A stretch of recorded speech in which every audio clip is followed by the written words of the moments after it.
सत्ता का दूसरा कार्यकाल और सवाल अभी विपक्ष से। सवाल तो उससे होगा जिसके हाथ में ताकत हो, जिसके हाथ में पुलिस हो, संस्थाएं हो और मीडिया जिसके सामने नतमस्तक हो। सवाल तो उससे होगा ना। हम लेकर आए खबरों का एक ऐसा शो जिसमें सवाल होंगे सीधे, बेलाग और बेबाक उनसे जो सवालों से बचते हैं, जिनके हाथ में ताकत है। बेबाक सिर्फ द लाइव टीवी पर। द लाइव टीवी, सच सबसे आगे। इन तीन चेहरों पर गौर कीजिए, देवांगना कलिता, नताशा नरवाल और आसिफ तन्हा इकबाल। जब सीएए के खिलाफ आंदोलन हुआ था दोस्तों, नागरिकता बिल के खिलाफ आंदोलन हुआ था, तो ये तमाम छात्र उस आंदोलन में थे। आज से करीब 1 साल पहले इन्हें जेल में डाल दिया गया। उन पर यह आरोप लगाया गया कि दिल्ली के दंगे इन्हीं लोगों ने करवाए।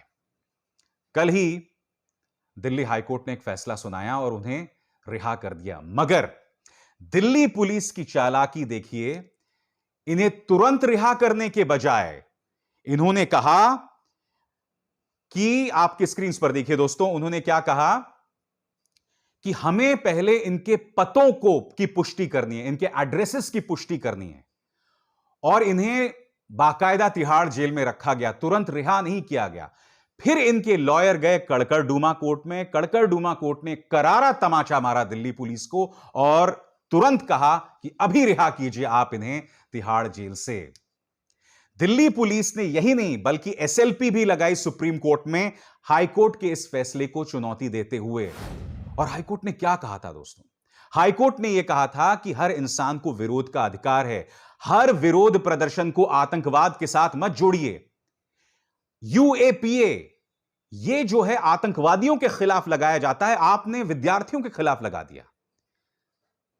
उन्होंने यह भी कहा कि आप अभिव्यक्ति की आजादी, स्वतंत्रता जो है उसको कुचल रहे हैं, लोकतंत्र को कुचल रहे हैं। एक करारा तमाचा था मोदी सरकार के मुंह पर, गृह मंत्रालय के मुंह पर। और बेशर्मी देखिए दिल्ली पुलिस की कि तुरंत छोड़ने के बजाय ये लोग ये कह रहे थे कि हमें आप 21 जून तक का समय दीजिए, हम अभी पता करेंगे, इनका जो पता है, इनका जो एड्रेस है, उसकी जानकारी हमें जो है उसकी पुष्टि करनी है, तभी जाके हम रिहा करेंगे। इन्होंने यही डॉक्टर कफील खान के साथ किया था और यही तमाम लोगों के साथ कर रहे हैं। दोस्तों, पिछले साल सितंबर अक्टूबर में जब हाथरस का कांड हुआ था, तब सिद्दीक कप्पन और उनके 3 साथी हाथरस गए थे। ये लोग तब से जेल में बंद हैं और इन पर भी वही आतंकवाद की धाराएं लगा दी गई, यूएपीए की। कल मैंने सिद्दीक कप्पन को सुना दोस्तों, मुझे खुशी हुई कि सिद्दीक कप्पन ने अभी अपना हौसला नहीं खोया है। आप खुद सुनिए सिद्दीक कप्पन किस बहादुरी से अपनी बात रख रहे हैं, वो डरे नहीं हैं। मुझे बहुत खुशी हुई सिद्दीक आपके इस हौसले पर। सुनिए। फेक केस, ठीक है, जस्टिस नहीं मिल रहा आपको? क्या जस्टिस चाहते हो तुम? क्या जस्टिस चाहते हो?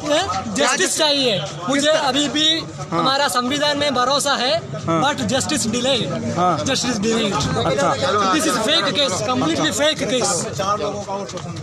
ये लोग और उनसे आपके वो जुड़े हुए हैं, किसी से कोई कनेक्शन नहीं है, फर्जी केस में फंसाया जा रहा है सबको। चलो चलो, ये तानाशाही चल रही है, योगी सरकार की, भगवा सरकार की तानाशाही चल रही है दोस्तों। क्योंकि सत्ता क्या चाहती है, ताकत क्या चाहती है कि आपके हौसले को इसी तरह से कुचला जाए। मगर सिद्दीक कप्पन एक करारा तमाचा है प्रशासन के मुंह पर। आपने शख्स को इस पर आतंकवाद की धाराएं लगा दी, मगर वो आदमी झुका नहीं है। और अब भी क्या हो रहा है, कल जो 2 दिन पहले जो लोनी गाजियाबाद वाले मुद्दे पर एफआईआर दर्ज हुई, मुद्दा क्या था आप जानते हैं? एक 72 साल के एक बुजुर्ग का एक वीडियो सामने आया था जिसमें उसकी दाढ़ी काटी जा रही थी। उस बुजुर्ग ने यह दावा किया कि मुझ पर दबाव डाला गया जय श्री राम बोलने का। मगर वो जो वीडियो था दोस्तों, उसमें कहीं पर भी ऑडियो नहीं था और मेरे कान तभी खड़े हो गए थे। यही वजह है ना मैंने उसके बारे में ट्वीट किया, ना मैंने अपना उस पर कोई कार्यक्रम किया। मगर कुछ लोग ने उत्साह में आकर यह कह दिया कि उस बुजुर्ग पर को टारगेट किया गया, जय श्री राम के नारे लगवाए गए। और यह कोई और नहीं बल्कि वो बुजुर्ग कह रहा था। मतलब जिन लोगों ने यह दावा भी किया उनकी अपनी गलती नहीं थी, वो बुजुर्ग का दावा था और वो बुजुर्ग अब भी इस बात पे कायम है। मगर मैंने वो मुद्दा इसलिए नहीं उठाया क्योंकि वो वीडियो जो था उसमें कोई ऑडियो नहीं था। अब कल एफआईआर दर्ज की गई उस एफआईआर में किन किन लोगों का नाम था दोस्तों? उस एफआईआर के अंदर जुबैर जो कि एक फैक्ट चेकर हैं, राणा अयूब एक पत्रकार हैं, शमा मोहम्मद जो कि कांग्रेस की प्रवक्ता हैं, सलमान निजामी कांग्रेस के प्रवक्ता हैं, सबा नकवी एक पत्रकार हैं, इन सब पर एफआईआर कर दी गई। इन सब में समानता क्या है मुझे बताइए? सब मुसलमान हैं। और आज मैं आपसे एक सवाल पूछना चाहता हूं, आपके स्क्रीन पर यही बात इंडिया टुडे ने कही, यही बात टाइम्स नाउ ने कही, यही बात पीटीआई ने कही और यही बात रिपब्लिक टीवी ने कही, मगर आखिर एफआईआर सिर्फ एक खास वर्ग के पत्रकारों के खिलाफ क्यों, जिनका एक मजहब है? क्या यह सवाल उठना लाजमी नहीं है? आज तक को दिए गए इंटरव्यू में असदुद्दीन ओवैसी ने यही सवाल उठाया।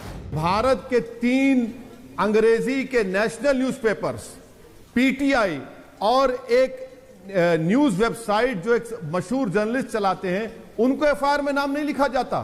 पूरे के पूरे नाम मुसलमान के, हम आह भी करते हैं तो हो जाते बदनाम, वो कत्ल भी करते तो उनका चर्चा नहीं होता। और आज फिर शिकायत दर्ज की गई है दोस्तों, और शिकायत किसके खिलाफ दिल्ली पुलिस में की गई है? स्वरा भास्कर और पत्रकार आरफा खानम शेरवानी। और दोनों में जो समानता यह है कि दोनों मोदी सरकार की आलोचक हैं, एक पत्रकार हैं और एक अभिनेत्री हैं। यानी कि अगर तो आप इस सरकार के आलोचक हैं तो आप पर एफआईआर दर्ज की जाएगी, आपको परेशान किया जाएगा, जैसे कि सूर्य प्रताप सिंह इस आईएएस ऑफिसर को लगातार योगी सरकार प्रशासन कर रही है। अब तक इन पर 7 एफआईआर हो गए हैं, 6 से 7 एफआईआर हो गए हैं। मगर दूसरी तरफ भारतीय जनता पार्टी का प्रचार तंत्र झूठी खबरों का प्रचार प्रसार करते रहे, समाज के अंदर दंगा भड़काते रहे, इन पर कोई कार्रवाई नहीं होगी दोस्तों। इन लोगों ने पश्चिम बंगाल के चुनावों में इतने झूठे वीडियोस का प्रचार प्रसार किया था, इतने झूठे वीडियोस का प्रचार प्रसार किया था। आज मैं मांग करता हूं ममता बनर्जी सरकार से, इन पर एक्शन लीजिए। आपने क्यों नहीं एक्शन लिया? मैं आपको सिर्फ इसलिए बता रहा हूं, लोनी गाजियाबाद वाले मामले में ठीक है, मुझे लगता है थोड़ी सी जिम्मेदारी दिखानी चाहिए थी उन पत्रकारों को जिन्होंने यह कह दिया कि जय श्री राम उनसे बुलवाया गया था। आपको कम से कम उस वीडियो को सुनना चाहिए था जिसमें कोई ऑडियो नहीं था। मगर मैं फिर दोहराना चाहता हूं, यह दावा उस 72 साल के बुजुर्ग का था। और फिर आपने एक्शन क्यों लिया? आपने सिर्फ एक्शन इसलिए लिया क्योंकि या तो बोलने वाले मुसलमान थे, या कांग्रेस के नेता थे, या प्रधानमंत्री नरेंद्र मोदी के आलोचक थे। मगर दूसरी तरफ सत्ता से जुड़े लोग जो हैं, जब वो झूठी खबरों का प्रचार प्रसार करते हैं तो आप कोई एक्शन नहीं लेते हैं। आपको एक छोटी सी मिसाल देता हूं। कुछ दिनों पहले संबित पात्रा ने एक गलत खबर का प्रचार प्रसार किया था। यह बताया था कि कांग्रेस ने अपने टूल किट में देश को बदनाम किया। बाद में वो खबर झूठी साबित हुई फैक्ट चेकिंग के बाद। ट्विटर ने उस पर क्या डाल दिया? Manipulated tweet. और आज की तारीख में मोदी सरकार ने ट्विटर से जो संरक्षण हासिल था कानूनी कार्रवाई का, वो हटा दिया है। और मैं दोहरे मापदंड दिखाना चाहता हूं हमारे माननीय रविशंकर प्रसाद का कि ये पहले क्या बोलते थे और आज क्या बोलते थे। ये देखिए, आज से करीब 5 साल पहले इन्होंने ट्विटर के बारे में क्या कहा था? Freedom of expression and information sharing has got new strength from social media, proud of contributions of Twitter to that, love Twitter. यानी कि जब ट्विटर के अंदर प्रधानमंत्री नरेंद्र मोदी और बीजेपी का प्रचार प्रसार चल रहा था, तब तो आपने ट्विटर की तारीफ की, हां। मगर आज की तारीख में जब उसी ट्विटर के अंदर हवा उल्टी बहने लग गई, जब आज की तारीख में हर बीजेपी की नेता की बखिया उधेड़ी जाती है, तब आपने ट्विटर को जो कानूनी संरक्षण हासिल था उसे हटा दिया। अब ये क्या कह रहे हैं आपकी स्क्रीन पर? It is astounding that Twitter, which portrays itself as the flag bearer of free speech, chooses the path of deliberate defiance when it comes to the intermediary guidelines.